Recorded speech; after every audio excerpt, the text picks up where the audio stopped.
Y bueno, para darnos más detalles de la situación que se vive en Brasil, nos enlazamos vía Skype hasta Río de Janeiro con el analista político Santiago Pérez. Es un gusto saludarte, Santiago. Gracias por tomarnos la llamada. No, el agradecido soy yo, es un placer participar del programa. Muchísimas gracias. Tu punto de vista, Santiago, una situación compleja la que se vive en Brasil, ¿no es así? Sí, es correcto, Brasil atraviesa un escenario complejo desde todo punto de vista, porque en las últimas horas la cuestión judicial ha acaparado las primeras planas de los periódicos del mundo.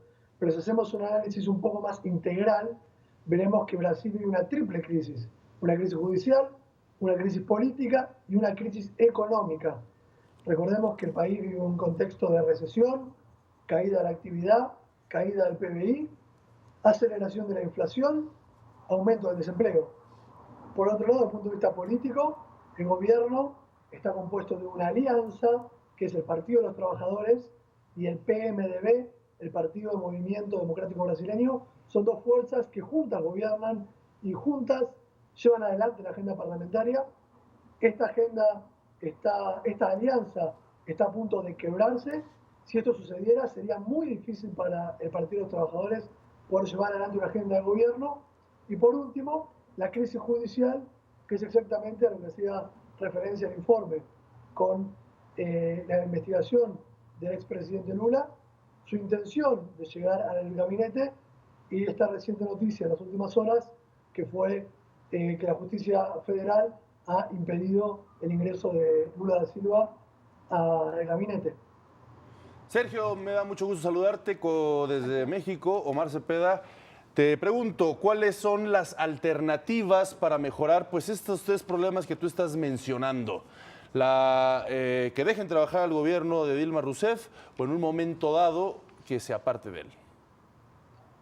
Bueno, Santiago. efectivamente, sí, sí la situación es compleja y no se avisora realmente una solución viable, posible en el corto o mediano plazo. ¿Por qué? Porque, por ejemplo, en el primer aspecto, que sería la situación económica, el gobierno necesita llevar adelante complejas, difíciles, delicadas medidas y a veces impopulares medidas económicas para poder retomar la senda de crecimiento. Esto se le hace muy difícil a Dilma Rousseff en este momento, donde el apoyo que tiene en el Congreso, donde necesita de la aprobación de paquetes de leyes para llevar adelante su agenda económica, es muy limitado. Recordemos que Dilma Rousseff en estos momentos hace equilibrio y lucha día a día por mantenerse en el poder.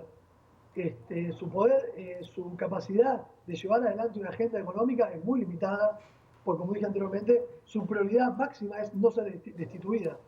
Desde el punto de vista político, el PMDB, este partido aliado al PT, del cual es el vicepresidente, recordemos, el presidente es Dilma Rousseff y el vicepresidente es Michel Temer, un integrante del PMDB.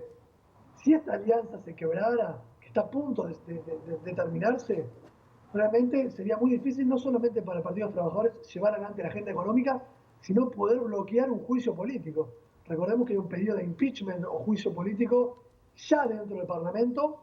Se necesitan de 2/3 de los parlamentarios para que esto sea aprobado. Y si esta alianza de gobierno se quiebra, será difícil para el Partido de los Trabajadores reunir 1/3 más 1 de los parlamentarios para bloquear este juicio político. Así que ese es un poco el escenario, digamos, de difícil resolución. Así es, Santiago, pues te agradezco muchísimo el favor de tu llamada y bueno, estaremos pues pendientes aquí en Iberoamérica al día de lo que sucede en Brasil y esperamos tener la oportunidad de más adelante poder platicar contigo. Ha sido un placer, les agradezco mucho. Muchísimas gracias, Santiago Pérez, analista político.